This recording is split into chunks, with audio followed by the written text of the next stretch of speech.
আপনার আমার বাবার একদিন জন্মদিন, সেই দিন এতদিন খুশি পালন করেছি, যেই দিন ওই দিনে আবার আমার বাবা ইন্তেকাল করছে। এখন ওই দিনে কি খুশি লাগবে না কষ্ট লাগবে? কষ্ট লাগবে। এই জন্য এই রবিউল আউয়াল মাস হচ্ছে আমাদের কষ্টের মাস। মক্কা মদিনার মধ্যে গেলে দেখবেন, যারা গেছেন রবিউল আউয়াল মাসে যারা ছিলেন, এই মাসে তাদের আমল মদিনার, বিশেষ করে মদিনায় তাদের আমল, তাদের দুরুদের এহতেমাম অনেক পরিমাণে বেড়ে যায় এবং মসজিদের খুঁটিতে খুঁটিতে কোনায় কোনায় মানুষের রোনাজারি কান্নাকাটি হইতে থাকে। আমাদের দেশের মতো না যে সেখানে হালুয়া টালুয়া খাওয়া খাওয়াই চলবে, এগুলো হয় না। এই জন্য এই মাসটা বেশি থেকে বেশি রসুলের সিরাতের ইহতেমামের মাস। এই মাস নবীজির প্রতি দুরুদ পৌঁছানোর মাস। নবী করিম সাল্লাল্লাহু আলাইহি ওয়াসাল্লাম বলছেন যে আমার প্রতি বেশি থেকে বেশি তোমরা দুরুদ পাঠ করো। এই জন্য আমরা এই মাস থেকে আমরা কি শিক্ষা পাই? নবীজির সিরাত, নবীজির মিলাদ, এগুলো আমাদের জীবনের মধ্যে আনতে হবে। আমরা নবীজির জীবনীটাকে দুই ভাগে ভাগ করতে পারি। একটা হচ্ছে নবীজির মিলাদ। মিলাদ বলতে বলা হয় নবীজির মাক্কি জীবনের যে 13 বছর, এটাকে বলা হয় মিলাদ। আর মদিনার জীবনের যে 10 বছর, এটাকে বলা হয় সিরাত। এই হচ্ছে দুই ভাগে বিভক্ত। তো নবীজির মাক্কি জীবনের যে 13 বছর, এই 13 বছরের দিকে যদি আমরা প্রথম থেকে শুরু করি, যে নবীজির মিলাদ আমাদের কি শিক্ষা দেয়, যে নবীজিতে আমাদের সামনে দুনিয়াতে যে আসলো, আল্লাহ তাআলা যে পাঠালেন, এটা দ্বারা আমাদেরকে নবীজি কি শিক্ষা দিলেন। শুরু থেকেই যখন আমরা শুরু করব, তখন আমরা এটাই দেখতে পাবো যে নবী করিম সাল্লাল্লাহু আলাইহি ওয়াসাল্লাম যখন নবুয়ত প্রাপ্ত হয়েছেন 40 বছর বয়সে, নবুয়ত প্রাপ্ত হওয়ার পর থেকেই আল্লাহ রসুল সাল্লাল্লাহু আলাইহি ওয়াসাল্লামের প্রথম দিন থেকেই একটা দায়িত্ব আল্লাহ তাআলা তাকে দিয়ে দিয়েছেন। কি দায়িত্ব? যে কুনতুম খায়রা উম্মাতিন উখরিজাত লিন-নাস তা'মুরুনা বিল মা'রুফি ওয়া তানহাউনা আনিল মুনকার। আল্লাহ তাআলা বলছে যে তোমাদেরকে শ্রেষ্ঠ উম্মত বানানো হয়েছে এই জন্য তোমরা মানুষকে সৎ কাজের আদেশ করবে, অসৎ কাজ থেকে মানুষকে নিষেধ করবে। আল্লাহ রসুলের প্রথম দিন থেকেই কাজ ছিল এটা, যে মানুষকে কিভাবে খারাপ কাজ, গুনাহের কাজ থেকে বাঁচাবে এবং নেকের কাজের দিকে নিবে, কিভাবে আল্লাহ ভোলা বান্দাকে আল্লাহ ওয়ালা বানাবে। আর ওই সময়টা মক্কার অবস্থা এমন ছিল যে আইয়ামে জাহেলিয়াতের যুগ বলা হইতো এটাকে। জাহেলিয়াতের যুগ মানে মূর্খতার যুগ। ওই সময় মানুষের শিক্ষা দীক্ষা এগুলার পিছনে থাকতো না, মানুষ হিংসা অহংকার বিবাদ এগুলার পিছনেই পড়ে থাকতো। তারা, আপনারা সকলে জানেন যে মক্কার মানুষরা তখন মেয়ে সন্তান হওয়াটাকে তারা লজ্জা মনে করতো। আমার মেয়ে হইছে, মেয়েটাকে বিয়ে দিতে হবে, এটা একটা লজ্জা। তারা মেয়ে হলে জীবিত মেয়েকে মাটিতে পুঁতে ফেলত। এতটা বর্বরতা এবং জাহিলিয়াতের যুগ ছিল সেটা। মসজিদে হারামের এরিয়ার বাহিরেই, হারামের এরিয়া আপনার নতুন হারাম যেটা করতেছে, এর বাহিরে রাস্তার অপর সাইডেই একটা মাকবারা আছে, রাস্তার ফ্লাইওভারের নিচে। এই মাকবারাটাই হলো যেইখানে সমস্ত ছোট ছোট বাচ্চা মেয়েদেরকে দাফন করা হইতো। যারা গেছেন দেখছেন মাকবারাটা এখনো আছে, ওই রকম আছে, যেখানে দাহিয়াল কালবি তার সন্তানদের দাফন করছে। এবং আরো অনেক মক্কার কাফেররা তাদের মেয়ে বাচ্চাদেরকে জীবিত দাফন করে দিত। তারা এতটা লজ্জা মনে করত। তারা যদি কারো সাথে একটু ঝগড়া লাগতো, এটার জন্য যুগকে যুগ তারা যুদ্ধ করতে থাকতো। তারা বাজি ধরতো, যে একটা গর্ভবতী মহিলা হেঁটে যাচ্ছে, বাজি ধরতো দুই যুবক মিলে, যে বলতো ওর পেটে কি হবে, ছেলে নাকি মেয়ে। একজন বলতো ছেলে, একজন বলতো মেয়ে। বলো তাহলে চলো আমরা যে দেখি। জীবিত মহিলাকে রাস্তার মধ্যে শুয়ে পেট ফেরে তারপরে দেখতো ভিতরে ছেলে আছে নাকি মেয়ে আছে। এতটা বর্বরতা জাহিলিয়তার যুগ ছিল মক্কায়। কিন্তু ওই সময়ই আল্লাহ তাআলা আমাদের নবী করিম সাল্লাল্লাহু আলাইহি সাল্লামকে মক্কার মধ্যেই প্রেরণ করেছেন। কেন? যে এই মানুষগুলা কিভাবে আল্লাহ ওয়ালা হইতে পারে। যখন আমাদের নবী করিম সাল্লাল্লাহু আলাইহি ওয়াসাল্লাম এই মানুষগুলার পিছনে মেহনত করেছেন, তখন এই মানুষগুলাই সোনার মানুষে পরিণত হয়েছে। এই মানুষগুলার ব্যাপারে আল্লাহ তাআলা বলেছেন যে রিদর রব্বি রাদিয়াল্লাহু আনহুম ওয়া রাদু আন, আল্লাহ তাআলা তাদের উপর সন্তুষ্ট, তারাও আল্লাহর উপর সন্তুষ্ট। কোন মানুষগুলা?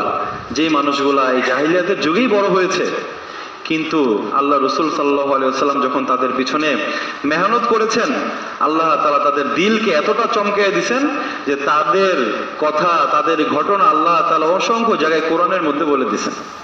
সুবহানাল্লাহ। এই জন্য আল্লাহ রসুলের মেহনতটা কেমন ছিল, মাক্কি জীবনের মেহনতটা কেমন ছিল সেটা আমাদের বুঝতে হবে। মেহনতটা এমন ছিল যে নবীজি কুরাইশ বংশের, সম্ভ্রান্ত বংশের ছিল, যে বংশের মানুষের হাশেমিদের কাছে কাবা ঘরের চাবি থাকত। যুগ যুগ যাবৎ কাবা ঘরের তত্ত্বাবধান তারাই করে আসছে। এই সুবাদে হাশেমিদেরকে খুব সম্মান করা হতো, আর নবীজি ছিল সেই হাশেমি। কিন্তু নবী করিম সাল্লাল্লাহু আলাইহি ওয়াসাল্লাম যখন নবুয়তি পান, এই নবুয়তি পাওয়ার আগেও মানুষের কোনো টাকা পয়সার আমানত সব কিছু নবী করিম সাল্লাল্লাহু আলাইহি ওয়াসাল্লামের কাছে নিয়ে রাখতো। মনে করতো যে যত যাই হোক মুহাম্মাদের কাছে রাখা হয়েছে মানে এটা আমানতের সাথে আছে, এটা নষ্ট হবে না, এতটা বিশ্বাস নবী করিম সাল্লাল্লাহু আলাইহি ওয়াসাল্লামকে করতেন।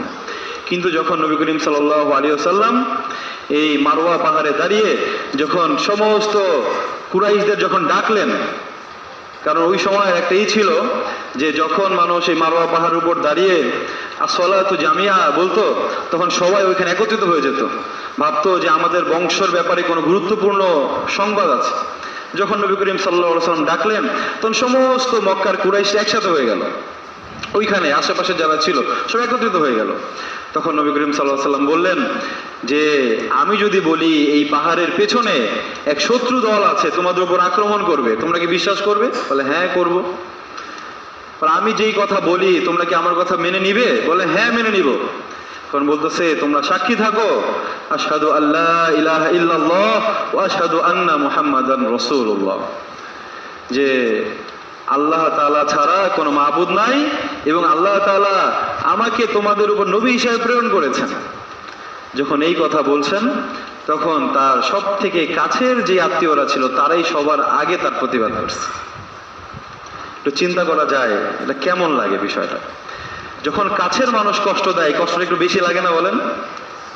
তার চাচা আবুল আহাব, যে আবুল আহাব নাকি নবী করিম সাল্লাল্লাহু আলাইহি ওয়াসাল্লামের জন্মের সংবাদ শুনে সে দাসী আজাদ করে দিছিল, খুশি হয়েছে, এত খুশি যে মুহাম্মদ হয়েছে, আব্দুল্লাহর ঘরে ছেলে হয়েছে, খুশি। এই চাচা আবুল আহাব সে আগে লাফ দিয়ে উঠছে যে না, তোমাকে মানা যাবে না, তুমি মিথ্যা বলছো, কাযযাবতা বলে উঠছে। আল্লাহ তাআলা পবিত্র কোরআনের মধ্যে সূরা লাহাব নাযিল করে দিয়েছেন, তাব্বাত ইয়াদা আবি লাহাবি ওয়া তাব, লাহাবের দুই হাত ধ্বংস হোক। নবী করিম সাল্লাল্লাহু আলাইহি ওয়াসাল্লাম কতটা কষ্টের মধ্যে দিয়ে মাক্কি জীবন পার করেছেন একটু চিন্তা করলে বোঝা যায়।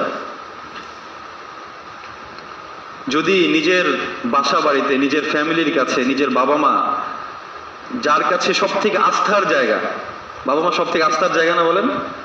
যদি বাবা মা কোনো কারণে বাবা মা সন্তানকে দূরে ঠেলে দেয়, কষ্ট দেয়, তখন ওই সন্তান কি কতটা দিশেহারা হয়ে যায় যে আমার সব থেকে আস্থার জায়গাই তো আমার বাবা মা, কিন্তু আমার বাবা মাই আমাকে দূরে ঠেলে দিল। তেমন এটা হয়েছে আমাদের নবী করিম সাল্লাল্লাহু আলাইহি ওয়াসাল্লামের সাথে। কারণ নবীজি যখন মায়ের গর্ভে ছিলেন তখনই তার বাবা আব্দুল্লাহ ইন্তেকাল করেন। যখন জন্ম হলেন কিছুদিন পর মা ইন্তেকাল করছে, দাদা ছিল, দাদাও ইন্তেকাল করলো। তার আপনজন বলতে কয়েকজন চাচারাই ছিল, তার মধ্যে এই চাচারাও তার বিরুদ্ধাচরণ করেছে। এক চাচা ছিল আবু জাহেল, তার নাম ছিল আবুল হিকাম, কিন্তু পরে তার নাম রাখা হয়েছে আবু জাহেল। এই আবু জাহেল কে আল্লাহ রাসূল সাল্লাল্লাহু আলাইহি ওয়াসাল্লাম দাওয়াত দেওয়ার জন্য দেখবেন ওই জাবাল আবি কুবাইসের সাথে হলো নবীজির যেখানে জন্ম হয়েছে, নবীজির ঘর, নবীজির জন্মস্থান, এর অপর সাইডেই এখন মক্কাতে টয়লেট বানানো আছে আবু জাহেলের বাড়িটাকে পাশেই। ওই যে যেই জায়গাটা, ওইখানে আবু জাহেলের ঘর ছিল। আর মক্কাতে এত পরিমাণে গরম, যখন বিমান থেকে নামা হয়, নামার পরে সাথে সাথে দেখা যায় যে মনে হয় যে গরম উত্তপ্ত চুলা, বিয়ে বাড়ির বড় রান্না হয় না, এই চুলার সামনে যার দাঁড়ালে যেরকম তাপ লাগে, এত গরম তাপ। মাঝে মাঝে ফেসবুক ইউটিউবে দেখেন না যে ডিম ভাজে, এই করে সেই করে, রাস্তার পিচগুলো গলে যায়, এত পরিমাণ উত্তপ্ত গরম। এই গরমের মধ্যে নবী করিম সাল্লাল্লাহু আলাইহি ওয়াসাল্লাম আবু জাহেলের বাড়ির সামনে গিয়ে সারাদিন রোদের মধ্যে দাঁড়ায় থাকতেন, সারাদিন দাঁড়ায় থাকতেন। আবু জাহেল দরজা খুলতো না, যখন সন্ধ্যা হইতো তখন গিয়ে দরজা খুলে বলতো, মুহাম্মদ তোমার কি গরম লাগে না? তুমি যে সারা দিন দাঁড়ায় রইলা, তোমার কি পা ব্যথা হয় না?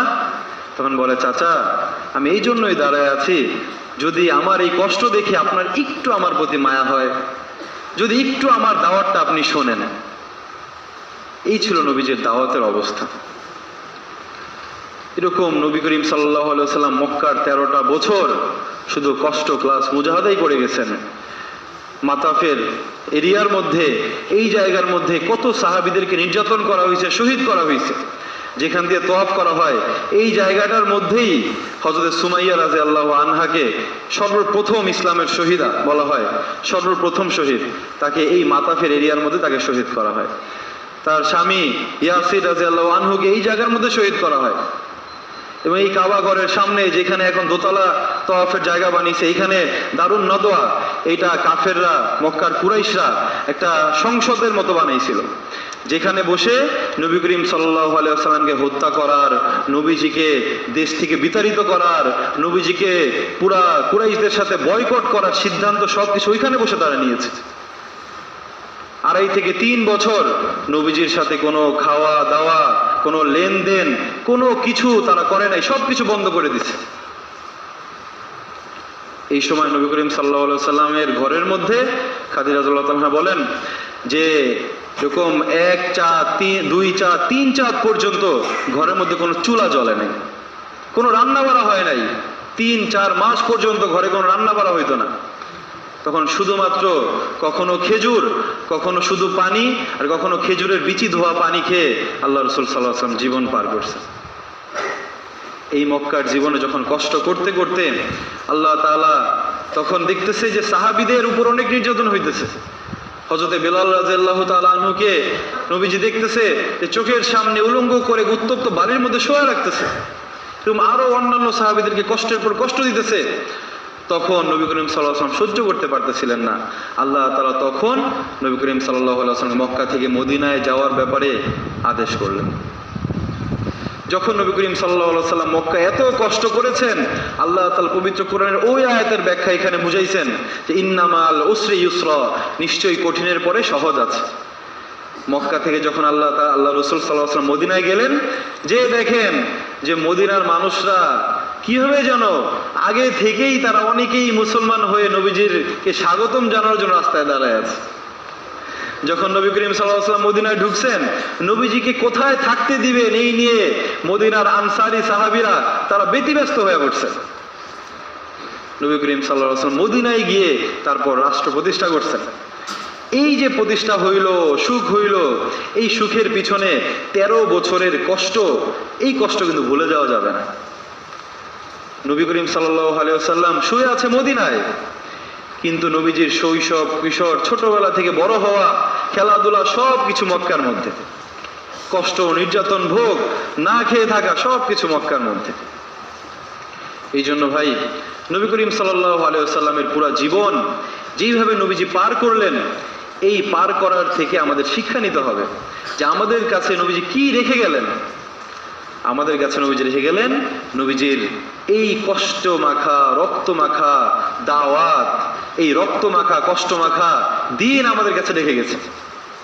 নবী করিম সাল্লাল্লাহু আলাইহি ওয়াসাল্লাম একবার হযরত ফাতেমা রাদিয়াল্লাহু তাআলা আনহা দেখতেছে যে দূর থেকে পাগলের বেশে এক লোক আসতেছে, দূর থেকে ধুলা উঠতেছে। ফাতেমা রাদিয়াল্লাহু তাআলা ঘরে ঢুকে গেছেন। কিছুক্ষণ পরে দেখে যে লোকটাকে চেনা চেনা লাগতেছে, আবার বাইরে বের হইছে, সামনে গিয়ে দেখতেছে এই লোকটা তো আর কেউ না, সে তো আমার বাবা হযরত মুহাম্মদ মুস্তাফা সাল্লাল্লাহু আলাইহি ওয়াসাল্লাম। যা দৌড়ায় জড়ায় ধরছে, বাবা আপনার অবস্থা কে করলো, জামা ছেঁড়া, শরীরে ধুলাবালি। তখন বলতেছে যে যখন দাওয়াত দিতে নবী করিম সাল্লাল্লাহু আলাইহি ওয়াসাল্লাম গেছেন, তখন কাফেররা এরকম নবী করিম সাল্লাল্লাহু আলাইহি সিরাতের মধ্যে আছে যে নবীজির চেহারার মধ্যে তার এরকম ধুলি উড়ায় মারত। নবী করিম সাল্লাল্লাহু আলাইহি ওয়াসাল্লামের চেহারা মোবারকের মধ্যে থুতু নিক্ষেপ করত। নবী করিম সাল্লাল্লাহু আলাইহি ওয়াসাল্লামের জামা মোবারককে ছিঁড়ে দিতেন। কাফেররা এত কষ্ট দিচ্ছেন, তবুও নবী করিম সাল্লাল্লাহু আলাইহি ওয়াসাল্লাম কখনো বিরক্ত হয় নাই, কখনো তাদের বদদোয়া করেন নাই, সবসময় দোয়া করছেন। তায়েফের ময়দানে যখন নবী করিম সাল্লাল্লাহু আলাইহি ওয়াসাল্লাম গেছেন অনেক আশা নিয়ে, যে তায়েফ তো আমার মামার দেশ, সেখানে হালিমাতুস সাদিয়া যেখানে দুধ পান করছে নবীজি তায়েফেই, তো ওইখানে ছোট থেকে বড় হয়েছে, আবার মামারা থাকে। তো বনু সাকিম গোত্রে অনেক আশা নিয়ে গেছে যে মক্কাতে আমাকে এত নির্যাতন করা হচ্ছে, হয়তো তায়েফে গেলে একটু আমাকে আশ্বাস দিবে, একটু শান্তি দিবে, আমার এই নির্যাতিত সাহাবীদেরকে আমি তায়েফে নিয়ে যেতে পারবো।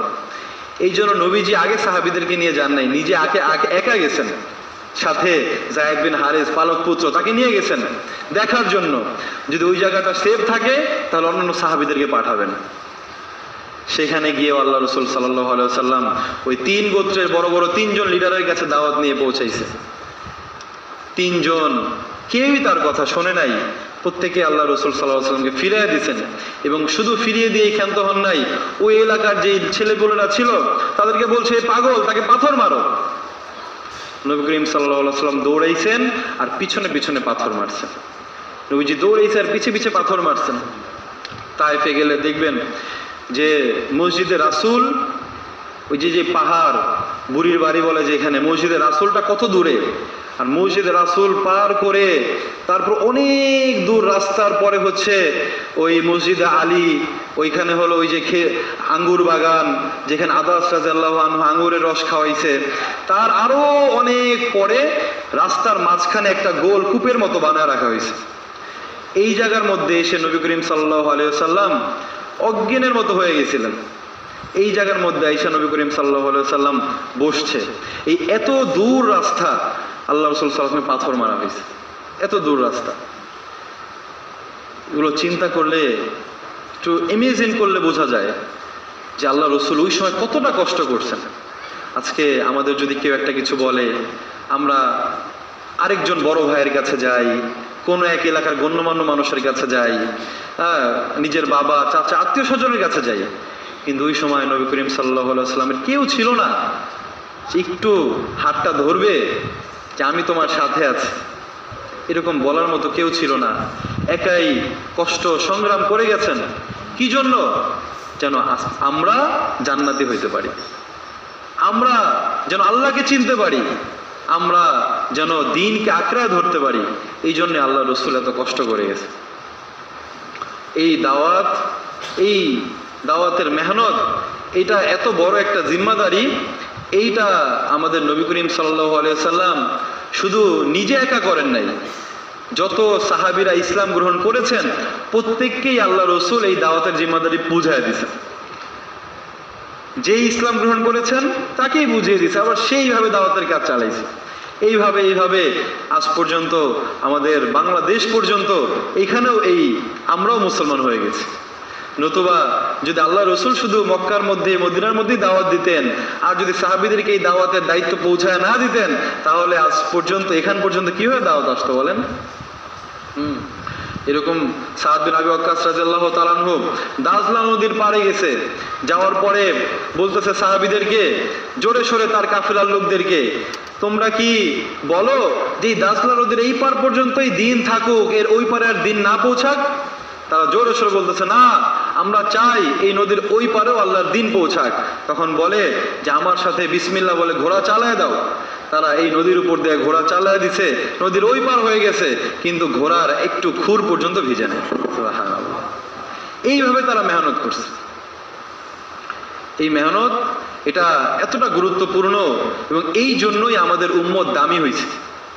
আমাদের আখেরি জামানার উম্মত এই মানুষকে সৎ কাজের আদেশ এবং অসৎ কাজের নিষেধের জন্যই দামি হয়েছে। যখন নবী করিম সাল্লাল্লাহু আলাইহি ওয়াসাল্লাম হযরতে আবু বকর রাদিয়াল্লাহু তাআলা আনহুকে নিয়ে মক্কা থেকে মদিনা হিজরত করতেছিলেন, তখন গারে সৌরের মধ্যে 3 দিন লুকানো অবস্থায় ছিলেন।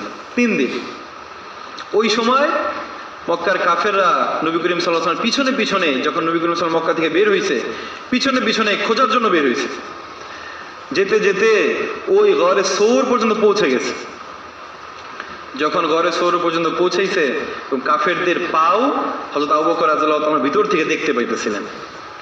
তখন বলতেছে, ইয়া রাসূলুল্লাহ, আমরা তো মনে হয় ধরা খেয়ে গেলাম। আমরা মনে হয় কি খেয়ে গেলাম? ধরা খেয়ে গেলাম।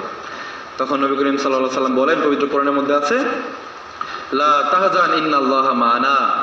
কি বলছে? লা তাহজান ইন্নাল্লাহা মা'ানা, যে ভয় পেও না, ইন্নাল্লাহা মা'ানা, নিশ্চয়ই আল্লাহ তাআলা আমাদের সাথে আছে। কি বলছে? আল্লাহ তাআলা আমাদের সাথে আছে। আর ঠিক এরকমই এক ঘটনা ঘটছিল হযরত মূসা আলাইহিস সালামের জামানায়।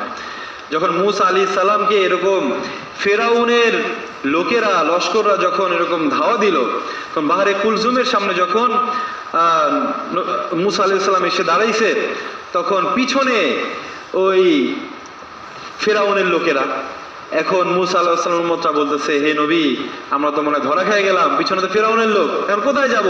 সামনে সমুদ্র, পিছনে ফেরাউনের লোক। তখন মূসা আলাইহিস সালাম কি বলছে? ইন্না মাইয়া রব্বি সায়াহদিন, ইন্না মাইয়া রব্বি, নিশ্চয়ই মাইয়া রব্বি, আমার সাথে আল্লাহ আছে। কি বলছে? আমার সাথে আল্লাহ আছে। আর নবী করিম সাল্লাল্লাহু আলাইহি সাল্লাম আবু বকর রাদিয়াল্লাহু তাআলা সহ যখন ছিলেন, তখন কি বলছে? আমাদের সাথে আল্লাহ আছে। আর মূসা আলাইহিস সালাম কি বলছে? আমার সাথে আল্লাহ আছে। এর কয়েকটা ব্যাখ্যা তাফসীর কারকরা উল্লেখ করেছেন। এর মধ্যে একটা ব্যাখ্যা এরকম যে মূসা আলাইহিস সালামের জামানার উম্মত যারা ছিলেন, সেই সময়কার নবী তিনিই হলো একমাত্র দায়ী ছিলেন, এবং তারই জিম্মাদারি ছিল তার উম্মতদেরকে দাওয়াত পৌঁছানো। এবং ওই জামানায় এক নবী চলে গেলে আল্লাহ তাআলা সাথে আরেক নবী পাঠাইতেন। ওই জামানায় শুধু নবীর দায়িত্ব ছিল মানুষকে দিনের দিকে ডাকা। এই জন্য মূসা আলাইহিস সালাম বলছে ইন্না মাইয়া রব্বি সায়াহদিন, যে আল্লাহ তাআলা আমার সাথে আছে। আর আমাদের আখিরি জামানায় হযরত মুহাম্মদ মুস্তাফা সাল্লাল্লাহু আলাইহি ওয়াসাল্লামের জামানায় উম্মতও দায়ী, নবীও দায়ী। নবীজির যেরকম দায়িত্ব মানুষকে আল্লাহর দিকে ডাকা, ওরকম উম্মতেরও দায়িত্ব মানুষকে আল্লাহর দিকে ডাকা। এই জন্য আল্লাহ রাসূল সাল্লাল্লাহু আলাইহি ওয়াসাল্লাম উম্মতের সম্মান বোঝানোর জন্য লা তাহজান ইন্নাল্লাহা মা'ানা, যে ভয় নাই, আল্লাহ তাআলা আমাদের সাথে আছে, এই শব্দ উল্লেখ করেছে। সুবহানাল্লাহ। এই জন্য ভাই, যে নবীজির মক্কার জীবন থেকে আমাদের এই শিক্ষাগুলো নিতে হবে, যে নবীজি আমাদেরকে কি দিয়ে গেলেন, কি শিখিয়ে গেলেন। যে নবীজি সারাটা জীবন কষ্ট করে গেলেন এই দিনের জন্য। যদি দিনের জন্য আমি কষ্ট না করি, দিনের জন্য চেষ্টা না করি, আল্লাহর জন্য যদি আমি কোনো কিছু না করি, তাহলে আল্লাহ তাআলা আমাদের কখনো সাহায্য করবে না। কারণ কি? আল্লাহ তাআলা পবিত্র কোরআনের মধ্যে বলে দিয়েছেন, ইন তানসুরুল্লাহ ইয়ানসুরুকুম ওয়া ইউসাব্বিত আকদামাকুম, যে তুমি তোমার দিনে আল্লাহর দিনের সাহায্য করো, ফলে আল্লাহ তাআলা তোমার সাহায্য করবে। এই জন্য প্রথমত আল্লাহর দিনের সাহায্য আগে আমাদের করতে হবে। দেখেন, যখন কাবা ঘর ধ্বংস করার জন্য বাদশাহ আবরাহা আসতেছিলেন, হ্যাঁ, বাদশাহ আবরাহা যখন আসতেছিলেন, এই ঘটনা আমরা জানি। তো আব্দুল মুত্তালিব নবীজির দাদা, তো সে কি করছে? যে কাবা ঘর রেখে দূরে সরে গেছে এবং বলছে যে আল্লাহর ঘর আল্লাহ তাআলাই হেফাজত করবে। তো আল্লাহ তাআলা ওই হস্তি বাহিনী যখন আসছে, সূরা ফিল, আলাম তারা কাইফা ফাআলা রাব্বুকা বিআসহাবিল ফিল, আল্লাহ তাআলা বলতেছে, তোমরা কি দেখো না যে কিভাবে আমি ফিল জাতি, ওই হস্তি বাহিনী, তাদের সাথে কেমন আচরণ করেছি। আল্লাহ তাআলা সূরা ফিলের মধ্যে বলে দিয়েছেন যে যখন ওই তারা হস্তি বাহিনী নিয়ে কাবা ঘর ধ্বংস করার জন্য আসছেন, তখন আল্লাহ তাআলা ওই কাবা ঘরকে রক্ষা করার জন্য ওই তয়রন আবাবিল পাখি পাঠিয়ে দিয়েছেন, এবং তারা মুখে মুখে ছোট ছোট পাথর নিছেন। ওই পাথর মারছে, এই পাথরের কারণে হাতিগুলার এই অবস্থা হয়েছে যে পিঠ দিয়ে ঢুকছে, পেট দিয়ে বের হয়েছে। হাতির উপরে যে মানুষগুলো বসা ছিল, মাথার উপর দিয়ে ঢুকছে, নিচ দিয়ে বের হয়েছে। এইভাবে সাথে সাথে পুরা হস্তি বাহিনী ধ্বংস হয়ে গেছে। তো ওই সময়কার ছিল ঈসা আলাইহিস সালামের দিন। কি ছিল? ঈসা আলাইহিস সালামের দিন ছিল ওই সময়। ওই সময় এই আয়াত ছিল না যে ইন তানসুরুল্লাহ ইয়ানসুরুকুম ওয়া ইউসাব্বিত আকদামাকুম, যে তোমরা দিনের সাহায্য করো, ফলে আমি তোমাদের সাহায্য করব। এই আয়াত ওই সময় ছিল না। এই জন্যই তো আব্দুল মুত্তালিব চলে গেছে, আল্লাহ তাআলা কাবা ঘরকে ঠিক রাখছে, হ্যাঁ, ওই তাদেরকে ধ্বংস করে দিছে। কিন্তু আমাদের নবী করিম সাল্লাল্লাহু আলাইহি ওয়াসাল্লামের দিনটা অন্যরকম। আমাদের আখিরি জামানার নবী হযরত মুহাম্মদ মুস্তাফা সাল্লাল্লাহু আলাইহি ওয়াসাল্লামের দিন হচ্ছে এটা, যে ইন তানসুরুল্লাহ ইয়ানসুরুকুম ওয়া ইউসাব্বিত আকদামাকুম, তোমরা আল্লাহর দিনের সাহায্য করো, ফলে আল্লাহ তাআলা তোমাদের সাহায্য করবে। এই জন্যই তো আল্লাহ রাসূল সাল্লাল্লাহু আলাইহি ওয়াসাল্লাম মদিনায়, আমরা জানি সর্বপ্রথম যুদ্ধ হচ্ছে বদরের যুদ্ধ। এর আগে আরো 3টা যুদ্ধ হয়েছে, আবওয়া, বুয়াত, উসায়রা। এই 3টার মধ্যে সশরীর মারামারি হয় নাই। নবীজি গেছে কিন্তু আর মুখামুখি সংঘর্ষ হয় নাই। এই জন্য ওই 3টাকে যুদ্ধ হিসাবে গণনা করা হয় না। প্রথমটা হচ্ছে বদর, এইখানে মুখামুখি সংঘর্ষ হয়েছে, এই জন্য এই বদর যুদ্ধকে প্রথম যুদ্ধ বলা হয়। এই বদর যুদ্ধের মধ্যে নবী করিম সাল্লাল্লাহু আলাইহি সাল্লামের সাথে সাহাবীরা ছিলেন 313 জন, আর মক্কার কুরাইশরা ছিল কত? 1000। নবী করিম সাল্লাল্লাহু আলাইহি সাল্লাম চাইলে কি বসে বসে দোয়া করতে পারতেন না? তিনি চাইলে কি আল্লাহকে বলতে পারতেন, আল্লাহ তুমি তাদের ধ্বংস করে দাও, তোমার দিন তুমি রক্ষা করো, এটা তো আল্লাহ তাআলাকে বলতে পারতেন? কিন্তু না, বলেন নাই। কারণ আল্লাহ রাসূল জানেন যে আল্লাহ তাআলার দিনের যখন আমি সাহায্য করব, তখন আল্লাহ তাআলা সাহায্য করবে। এই জন্যই তো নবীজি যখন 313 জন নিয়ে গেছে, উট নাই, ঘোড়া নাই, তরোয়াল নাই, কিছু নাই, যখন নবীজি শুরু করছেন, তখন আল্লাহ তাআলা এরকম জান্নাত থেকে হাজার হাজার ফেরেশতা পাঠিয়ে দিয়েছে। বদরের প্রান্তে এখন ওই ছোট পাহাড় আছে একটা, জাবালুল মালাইকা বলা হয়, ওই জাবালুল মালাইকার মধ্যে, ওই জায়গার মধ্যে ফেরেশতাদেরকে আল্লাহ তাআলা অবতরণ করছেন। সাদা পোশাক পরিহিত ফেরেশতা দিয়ে ভরে গেছিল। ওই ফেরেশতারা এমন ভাবে তাদেরকে, কাফের কুরাইশদেরকে এমন ভাবে নাকানি চুবানি খাওয়াইছে যে 70 জনকে ওই যুদ্ধের মধ্যে 70 জনকে জাহান্নামে পাঠানো হয়েছে, 70 জনকে আল্লাহ রাসূল সাল্লাল্লাহু আলাইহি ওয়াসাল্লাম বেঁধে তারপর আবার নিয়ে আসছে, বন্দি করে নিয়ে আসছে। এই সাহায্য কখন আসছে? যখন অল্প হোক, শক্তি সামর্থ্য কম হোক, আল্লাহর জন্য যখন দিনের সাহায্য করার জন্য আগে বাড়ছে, এটাই। এবং আল্লাহ রসুলের জীবনে, মদিনার জীবনের মধ্যে এরকম 17টা যুদ্ধ করছে। সবগুলো যুদ্ধের মধ্যে দেখবেন যে মুসলমানদের সংখ্যা ছিল কম, কাফেররা ছিল বেশি। মুসলমান ছিল কম, কাফেররা বেশি। কিন্তু আল্লাহ তাআলা সাহায্য তখনই আসছে যখন সংখ্যা কম, মানুষ কম, অস্ত্রশস্ত্র কম, এগুলা নিয়েও যখন আগে বাড়ছে দিনের জন্য, দিনকে সাহায্য করার জন্য, তখনই আল্লাহ তাআলা সাহায্য করছে। এই জন্য নবী করিম সাল্লাল্লাহু আলাইহি ওয়াসাল্লামের জীবনী থেকে এরকম ধারাবাহিক সামনের জুমাতেও আপনাদের খতিব সাহেব হুজুর আসলে আলোচনা হবে। মাক্কি জীবন সম্পর্কে কিছু আলোচনা হলো, যে মাক্কি জীবনের থেকে আমরা একটা জিনিস শিক্ষা পাই, সব থেকে বড় যে শিক্ষা তো অনেক আছে, সব থেকে বড় যে শিক্ষা পাই, মানুষকে আল্লাহর দিকে ডাকা, মানুষকে দাওয়াত দেওয়া। এটা এতটা গুরুত্বপূর্ণ যে যদি আমি নামাজের জন্য আসি, নামাজের জন্য আসার সময় যদি একজন মানুষকে আমি ডেকে মসজিদে নিয়ে আসতে পারি, যদি আমার নামাজ হোক বা না হোক, যাকে নিয়ে আসলাম তারও নামাজ হোক বা না হোক, আল্লাহ তাআলা যে দাওয়াত দিল তার আমল নামা একটা কবুল নামাজের সওয়াব দিয়ে দিবেন। এই জন্য এই দাওয়াত, এটা আমাদের প্রত্যেকের জিম্মাদারি। আমরা মাক্কি জীবন থেকে এই গুণটা নেওয়ার চেষ্টা করব যে আমরা প্রত্যেকে মানুষকে মুখে মুখে দিনের দাওয়াত দিতে থাকবো, নামাজের দাওয়াত দিতে থাকবো, বেশি থেকে বেশি এরকম কালিমার ফেরি করতে থাকবো। আমরা ঘরের মধ্যে, বাহিরে, দোকানে, চাকরি যেখানে করি, যেখানে ব্যবসা করি, নিজের সংসারে ছোট বাচ্চাদেরকে সবাইকে দিনের দাওয়াত দিব। যখন দাওয়াত দিব তখন আমাদের নিজের মধ্যে ওই নবীওয়ালা সিফাত, সাহাবীওয়ালা সিফাত আমাদের মধ্যে আসতে থাকবে। আল্লাহ তাআলা আমাদের সবাইকে আমল করার তৌফিক দান করুক।